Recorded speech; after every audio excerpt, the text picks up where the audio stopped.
Então, pessoal, como é que vocês estão? Pandemia, alguém esperava por isso? Eu não. A gente vai iniciar então a aula de artes. Espero que seja bem legal. Acho que todo mundo vai gostar. Não fiquem nervosos de eu não estar olhando sempre diretamente para a câmera, até porque eu tô com a câmera aqui, a minha imagem tá aparecendo aqui e eu estou com o computador aqui. Então, eu posso estar olhando para os três lugares ao mesmo tempo, tá? a gente vai falar um pouco do que a gente já tinha falado na última aula, que foi em março, ou seja, faz muito tempo. Teve aquela primeira aula que foi um questionário para eu conhecer vocês e tudo mais, e teve a outra aula que foi uma linha de tempo da história da arte, né? Pra gente só situar como é que foi o processo todo até a gente chegar no hoje, no contemporâneo, que a gente chama. E eu vou falar muito brevemente, tá, sobre tudo isso, porque a gente tem pouco tempo, então eu vou citar eles muito por cima, porque vários desses períodos, eles têm muitas subdivisões, eles têm muitas características que influenciam na arte que é feita nesse período. Como a gente tem pouco tempo, e essa timeline é só para situar onde é que, até onde a gente chegou, então eu vou falar muito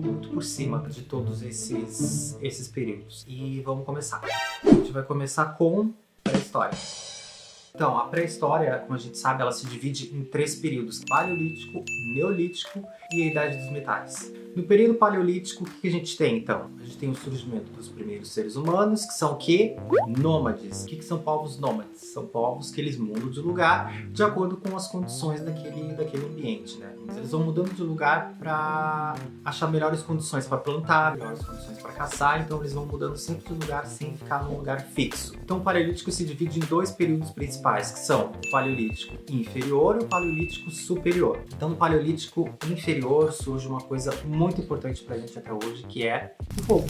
E no Paleolítico superior a gente tem o que? A arte rupestre. Então, depois do Paleolítico, a gente tem o período Neolítico. O período Neolítico ele é caracterizado pelos povos sedentários. Então, o que são os povos sedentários? Ao contrário dos povos nômades, que eles viajavam de um lugar para o outro em busca de melhores condições, os povos sedentários eles ficavam num lugar. E com isso surgiu uma outra coisa muito importante, que foi a agricultura. Bom, depois do período Neolítico tem a Idade dos Metais. Ela é caracterizada pela fundição de metais, ou seja, a gente derrete o metal, coloca no molde e aí forma uma ferramenta. Então eles tinham esse controle sobre o metal. Não esse metal, esse metal.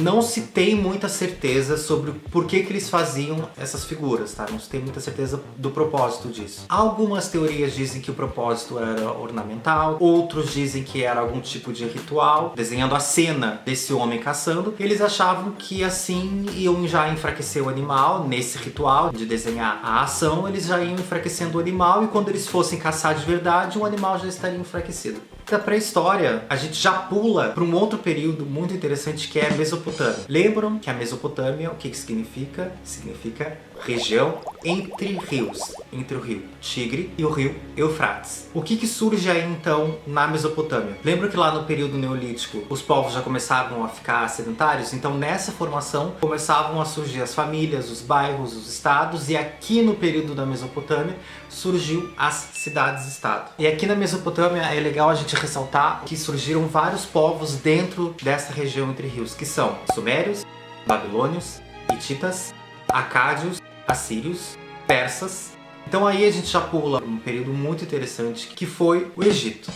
E o que a gente sabe do Egito hoje em dia? A gente sabe que o Egito era uma cultura voltada sempre para a morte, para uma vida depois da morte. As pessoas morriam e elas iam para um outro estágio da existência, que é um estágio além do corpo. Então, para esse estágio além do corpo ser bem sucedido, então o corpo, que seria a casa da alma, o corpo ele teria que estar bem conservado para conseguir conservar esse espírito dentro dele, para quando ele também fosse intacto para um outro estágio além da morte. Então como é que eles faziam a conservação desse corpo que era a casa dessa alma? Através da mumificação. Onde é que essa múmia ficava? Dentro de um sarcófago. E onde esse sarcófago era colocado? Dentro da pirâmide. Então a pirâmide ela não serve como casa do faraó. A pirâmide ela serve como o túmulo do faraó. Na aula eu passei um vídeo do Você Sabia, e é muito interessante também que eles falam sobre as pirâmides do Egito e eles dão mais informações sobre como é que elas foram construídas, como possivelmente elas foram construídas. construídas, né? Porque não se tem um registro de fato de como elas foram feitas. Então ali no Egito a gente pode encontrar também jarros, estatuetas, muito ouro, que eles adoravam, o brilho do ouro, amuletos, símbolos mágicos, tudo isso tinha um significado, tudo isso tinha uma representação. Outro item interessante também que a gente pode encontrar no Egito é o Livro dos Mortos. O Livro dos Mortos, ele era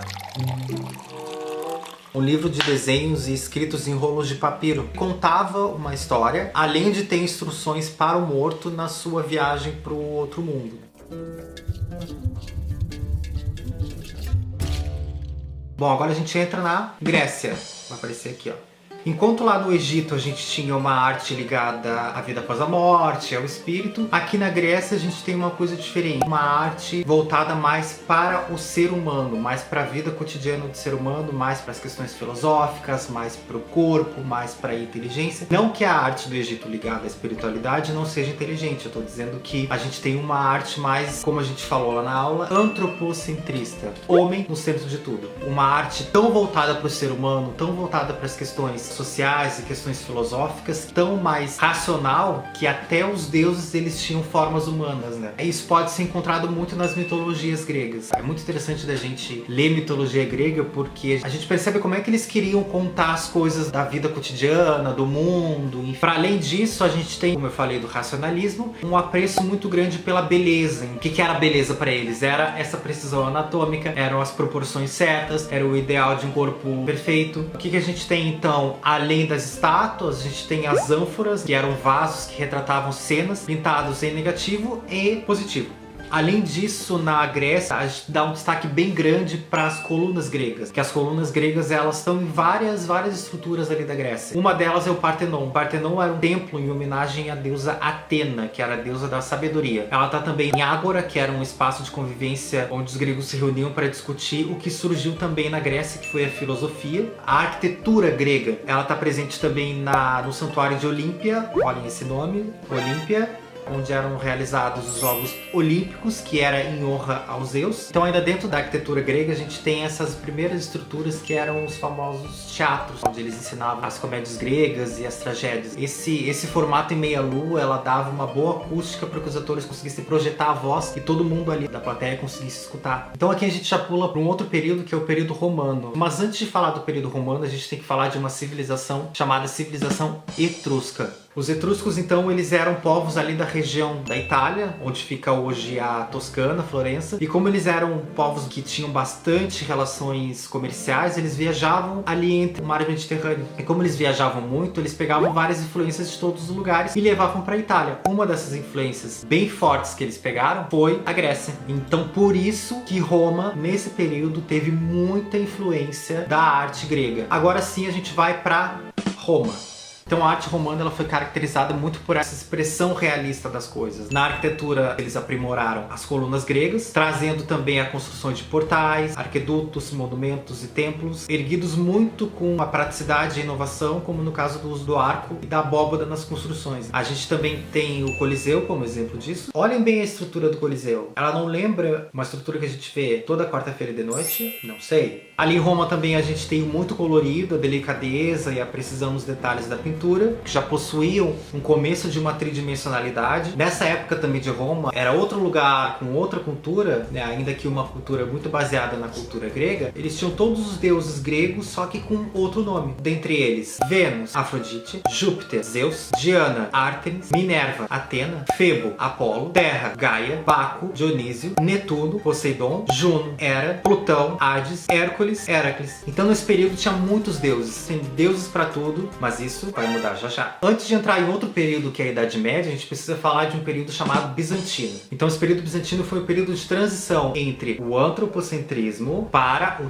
teocentrismo, que é Deus no centro de tudo. Um único Deus, uma única fé, uma única religião predominante. Então, aí começa a surgir a religião cristã, começa a surgir o cristianismo, que surgiu ali na Palestina, primeiramente de forma secreta, como se fosse uma seita secreta, e aí ela foi se expandindo com o imperador Constantino, que deu essa liberdade religiosa para que a religião cristã ela pudesse se proliferar. E de que forma eles espalharam esse cristianismo ali em Roma? Através da arte. Então ali a gente pode ver as primeiras manifestações artísticas que contam a história de Cristo. E aí, com a hegemonia do cristianismo, a gente entra na Idade Média. A gente pode dividir a Idade Média em vários períodos, só que a gente vai dividir em dois: românico, gótico. Não esse gótico, esse gótico. Então, no período românico, como a influência de Roma estava muito forte e o cristianismo também estava muito forte, então houve essa junção da cultura romana com a cultura medieval. E aí a gente entra agora no segundo momento da Idade Média, que é o período gótico. Então, o período gótico, ele tem como característica um estilo mais altivo, gracioso. As igrejas são sempre pontiagudas, é tudo como se fosse querendo se aproximar de Deus. Quanto mais alto, quanto mais pontiagudos, mais apontado para cima, mais próximo de Deus eles estariam. Alguns dizem que o gótico, ele foi um período de trevas, ele foi um período de escuridão, mas eu acho que não é bem assim. Eu acho que o período gótico, ele vem bem com luminosidade, vem muito com espaço, e essa luminosidade, principalmente, ela vem muito dos vitrais, que é muito característico da Idade Média. Os vitrais, eles são esses vidros com muita cor, que colocados um do lado do outro, eles contam algum tema bíblico, ou é só ornamental, mas eles sempre têm essa característica de que quando a luz incide nesse vidro, forma um brilho